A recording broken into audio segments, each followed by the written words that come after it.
자, 반갑습니다. 궁딱입니다. 자, 오늘은 넷플릭스에서 방영했었던 모태솔로지만 연애는 하고 싶어라는 프로그램에 출연한, 아마 보신 분들은 의견이 크게 다르지 않을 거라고 생각을 합니다. 가장 뚜렷하게 심각성을 보인 출연자 3명, 상호, 재윤, 현규, 이 친구들의 뚜렷한 문제점과 이 문제점들을 어떻게 극복을 하고 해결해야 하는지 해결 방안에 대해서 말씀을 드려보도록 하겠습니다. 자, 먼저 말씀을 드리고 싶은 건 이 현규를 제외하고 이 상호와 재윤이는 첫인상 투표 때만큼은 여포였다는 겁니다. 상호는 미모가 가장 출중하신 여성 출연자분의 선택을 받았고, 재윤이는 가장 다수의 선택을 받았어요. 그런데 최종적으로 이 둘은 누구에게도 선택을 받지 못했습니다. 여기서 우리가 반드시 알아야 하는 건, 대부분의 남자들이 흔히 하는 말이 그냥 키 크고 잘생기면 끝이야, 첫인상이 전부야 라고 호소를 한단 말이에요. 첫인상이 중요한 거 존나 맞습니다. 근데 이 매력이 첫인상만큼이나 존나 중요하다는 걸 정목이가 보여줬죠. 그렇기 때문에 비유하자면 첫인상은 이 음식 메뉴판과 같습니다. 처음 메뉴판을 봤을 때 보기에 먹음직스러워 보여야 선택을 받을 수 있는 게 사실이에요. 그런데 모양새만 먹음직스럽고 먹어보니 맛이 젖 같아. 이게 딱 누구죠? 상호와 재윤이. 문제는 재윤이는 간이 하나도 안 됐는지 아무 맛도 안 나는 싱거운 맛이라면, 상호 같은 경우에는 씹는 순간 거의 취두부입니다. 그렇기 때문에 이 세 친구 중에 개인적으로 가장 문제가 심각하다고 판단이 되는 상호부터 가보도록 하겠습니다. 자, 말씀드리기에 앞서 우선 남자는 여자를 볼 때 얼굴만, 가슴만, 골반만 이런 식으로 한 부분을 중점적으로 보는 경우가 많은 반면에, 여자는 얼굴과 키와 몸과 말투와 나를 대하는 태도와 이런 식으로 전체적인 모습, 밸런스를 보는 경우가 많습니다. 상호에게 있어서 가장 큰 문제점을 꼽자면 이 말투, 딕션입니다. 앞서 말씀드렸던 대로 말투는 나의 모습 중 한 부분이고, 그 모습들 중에서도 가장 큰 비중을 차지해요. 상호의 말투의 문제점을 좀 자세하게 말씀드리면, 일단 말이 빨라요. 더 정확하게는 쫓기는 듯한 말투로 말을 합니다. 쫓긴다는 건 뭘 의미하죠? 현재 여유가 전혀 없음을 의미하죠. 두 번째로, 상호의 입에서 나온 말들 중에 마무리까지 결론이 지어진 말이 정말 거의 없어요. 이래서 그렇습니다, 저래서 이렇습니다, 기승전결이 없어요. 거의 모든 말들이 기에서 끝납니다. 세 번째로, 말을 하다가 많은 와중에 말끝은 또 존내게 흐립니다. 자, 앞서 말씀드린 이 특징들을 종합해서 들어보면 이런 느낌입니다. 좀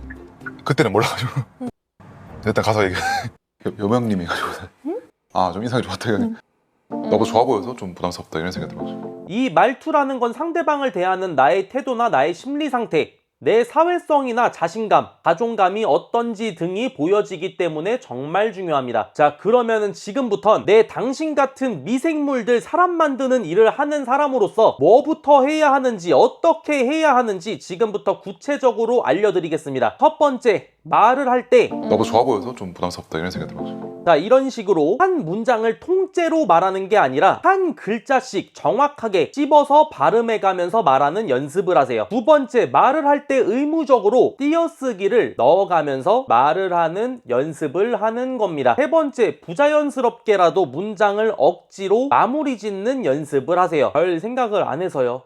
사실 이런 식으로 말을 하다가 마는 게 아니라 별 생각을 안 해서요. 사실 뭐 제 입장은 그렇습니다. 이런 식으로 어떤 말이 됐든 반드시 마무리 짓는 연습을 하세요. 일단 여자들한테 수요가 꽤 많은 다라이라서 모태솔로지만 연애는 하고 싶어 나가기 전에 모태솔루션부터 나와서 저한테 귓방맹이 두어 대 정도 터지고 나서 출전을 했다면 훨씬 더 좋은 결과가 있지 않았을까 생각이 됩니다. 다음, 재윤이 희대의 명장면 매드무비를 생산해냈죠. 하이드온 부쉬, 은원패 솜씨가 흡사 카멜레온입니다. 이 민첩성 덱스만큼은 최소 덱스의 10배입니다. 아무튼 이 친구를 도화지에 비유하자면, 상호 같은 경우에는 똥, 뻑큐, 고추 이런 낙서가 그려져 있는 도화지라면, 재윤이의 경우에는 그냥 하얀 백지입니다. 백지는 이상한 게 아니죠. 당연한 겁니다. 백지에 그림을 채워나가는 게 일이기는 하지만, 상호처럼 낙서를 전부 지우고 나서 다시 그릴 정도로 공이 많이 들어가지는 않습니다. 이 상황에서 내가 어떻게 대처를 하고 상대방에게 어떻게 말을 전달해야 하는지에 대한 데이터가 없을 뿐이지, 데이터가 손상이 되거나 바이러스에 감염이 되지는 않은 것 같아요. 울고 깨지고 포복하고 하면서 경험과 데이터베이스를 쌓으면서 뚜렷하게 성장한 모습이 보이기도 했고, 대윤이의 뭐 여러 가지 판단이나 말이나 행동에 대한 의도들이 크게 나쁘거나 잘못되지는 않았어요. 하지만 대처가 좀 미숙했고 서툴렀을 뿐입니다. 우선 말을 할 때 이런 식으로 이빨을 거의 닫고 말을 해서 소리를 안으로 먹으면서 말을 하거든요. 입을 좀 최대한 크게 벌려서 말을 하는 연습을 하고 모임이나 동아리 같은 것들을 좀 나가서 사람을 상대하는 경험을 좀 많이 쌓아야 합니다. 특히 이성으로서의 관계 발전을 목적으로 한 여자를 상대하기보다는 친해지기 위해서 여자를 상대하는 경험을 많이 쌓으면 도화지에 충분히 훌륭한 그림이 완성되지 않을까 생각을 합니다. 자, 마지막으로 현규. 앞전의 상호만큼이나 문제점이 대단히 뚜렷합니다. 첫 번째 문제는 이 마우스피스를 착용한 듯한 돌출된 치아. 말 못하는 벙어리였다면 첫인상만큼은 재윤이와 호각을 다퉜을 것 같은데 문제는 구강 개봉과 동시에 괴물주의입니다. 하는 말과 행동, 마인드, 제스처가 에스트로겐을 넘어서 거의 난자에 가깝습니다. 현규의 전체적인 모습과 스탠스를 간단하게 말하자면 조심스러움, 공손함, 아부, 아첨, 아양, 비굴함이 육신을 지배하고 있습니다. 여유있고 듬직한 모습과는 상반된 사랑을 구걸하고 징징거리고 안절부절 못하는 하남자의 면모가 매우 강력했습니다. 이런 모습보다는 여유, 리더십, 확고한 의사전달, 말투에서 나오는 당당함, 약간의 무례함, 뻔뻔함이 좀 첨가가 되었다면 결과가 더 좋지 않았을까 생각이 됩니다. 그리고 결정적으로 대다수의 모태솔로들이 가지고 있는 특징 중에 하나인 망상 속의 본인과 현실을 구별하지 못하는 모습을 보였죠. 아마 이 희대의 명대사를 읊조리는 순간만큼은 상상 속에서의 자신의 모습이 얼굴은 차은우, 키는 최용만, 몸은 황철순, 꽂히는 시미켄, 맞짱 실력은 은간우였을 겁니다. 자, 여러분들도 반드시 명심하세요. 질문거리나 간단한 대화 주제거리 정도는 준비해 가더라도 절대로 문장,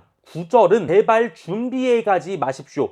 그 즉시 이 꼴납니다. 내가 상상 속으로 그린 나의 모습은 절대로 현실에서의 내 모습이 아닙니다. 마지막으로 한 말씀 드리자면 앞서 말씀드렸던 이 세 친구들의 특징을 전부 모아놓은 게 한 10년 전에 저였습니다. 그런 사람이 지금은 모태솔로 탈출 관련 유튜버가 됐고 픽업 아티스트가 됐어요. 바뀌어 본 당사자로서 확실하게 말씀을 드리는 거지만 사람은 바뀔 수 있습니다. 이 친구들이 됐든 여러분들이 됐든 바뀔 수 있어요. 오늘 준비한 영상은 여기까지고요. 감사합니다. 다음 영상에서 뵙겠습니다.